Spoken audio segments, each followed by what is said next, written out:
Eu queria perguntar sobre economia agora, outro assunto evidentemente muito importante nessa campanha.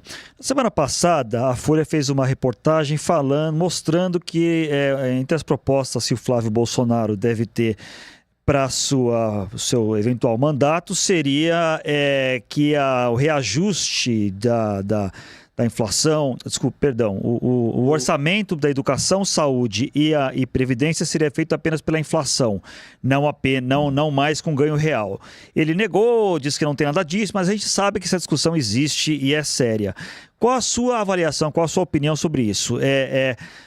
Os patamares, os pisos constitucionais de educação e saúde seriam revistos e reajustados de que maneira e de que tipo, qual seria também o reajuste da aposentadoria, se seria ligado ao salário mínimo como é hoje, por exemplo? O que o senhor propõe sobre isso? Eu adoro essa discussão.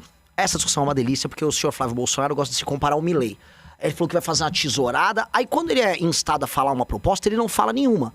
Ele foi recentemente num evento falar que não tinha proposta. Não vou falar porque eu vou perder minha popularidade falando isso.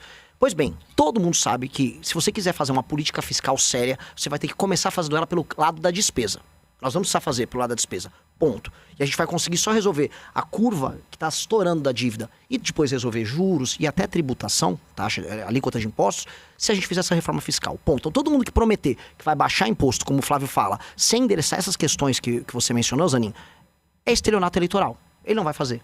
Ele tá mentindo. Ou ele vai botar um ministro da Fazenda ali, um posto Ipiranga, e vai fugir do assunto durante a período da eleição. Eu não vou deixar ninguém fazer isso. Do Lula ao Flávio. Vai todo mundo ter que discutir essas questões, porque é importante para as pessoas. As pessoas precisam entender que o reajuste... Mas qual que é a sua proposta? Eu não entendi. Vou ser claro. Tá. A nossa proposta, diferente dos demais, ela já está protocolada.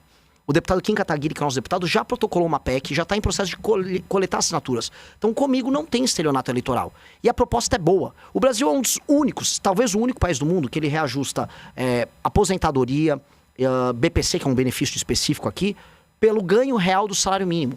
São coisas diferentes, você tem que reajustar a aposentadoria, como todos os outros países do mundo fazem, pela inflação. Se um presidente fala agora, eu vou dar um outro reajuste, vamos dizer, de 4 em 4 anos você reajusta a aposentadoria para cima, legal, pode fazer. Mas esses gatilhos automáticos com o salário mínimo fazem o seguinte, você aumenta o salário mínimo de um lado, e aí o trabalhador, subiu o salário mínimo, subiu minha aposentadoria. Só que do outro lado isso vira inflação. E é por isso que nós já percebemos, e todo mundo já percebeu, que supostamente estamos em pleno emprego, mas as pessoas sentem que elas estão mais pobres. Por quê? O custo dessa operação fiscal doentia que o Brasil tem está gerando isso. Então não adianta eu falar, fica tranquilo, eu vou reajustar tudo pelo salário mínimo. Aí eu tomo de você pela inflação e pelos juros. Não funciona.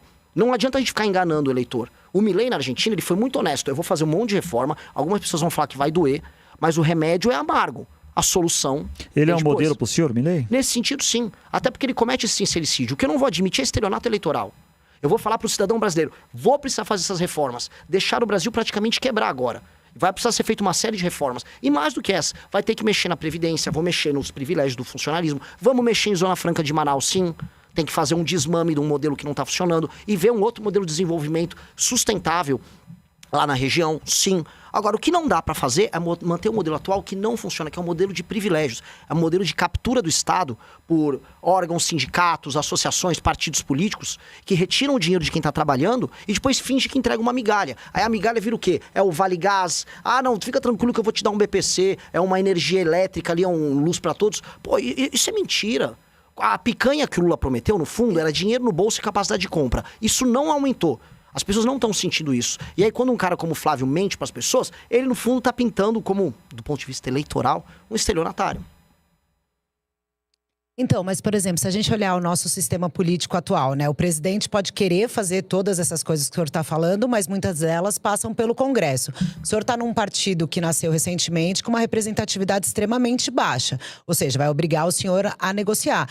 E muito. Com propostas que não são populares, digamos assim. Não corre o risco do senhor também cometer um estelionato eleitoral porque não vai conseguir ter força no Congresso para isso? Enfim, é um risco que me parece bastante grande, não? Carla, duas respostas para isso. Primeiro, a pessoa que em geral comete um estelionato, ela promete uma coisa muito boa e suave e leve, e ela não entrega ou entrega algo ruim depois. O que eu tô prometendo é um remédio amargo agora. É difícil e depois de aplicar, nós vamos conseguir ter um horizonte melhor lá na frente. Eu tô chamando as pessoas para um sacrifício para salvar o Brasil. E esse sacrifício vai dar resultado rápido. Então isso é o oposto do estelionato. Isso eu chamaria de sincericídio. E do outro lado, veja, eu tenho um parlamentar hoje, só que se eu venço as eleições presidenciais, isso significa que eu vou ter motivado o Brasil a discutir esses temas, vou vencer a eleição com isso, vou eleger não só no meu partido uma bancada grande, mas vou pautar outros partidos, tanto os partidos de direita quanto os do centrão, até gente de centro-esquerda, a falar sobre os nossos temas e colocar esses temas na ordem do dia. Se eu vencer a eleição, significa que 50% mais um do Brasil, no mínimo, está apoiando isso. Mas o senhor admite que o senhor vai ter que governar negociando com o centrão.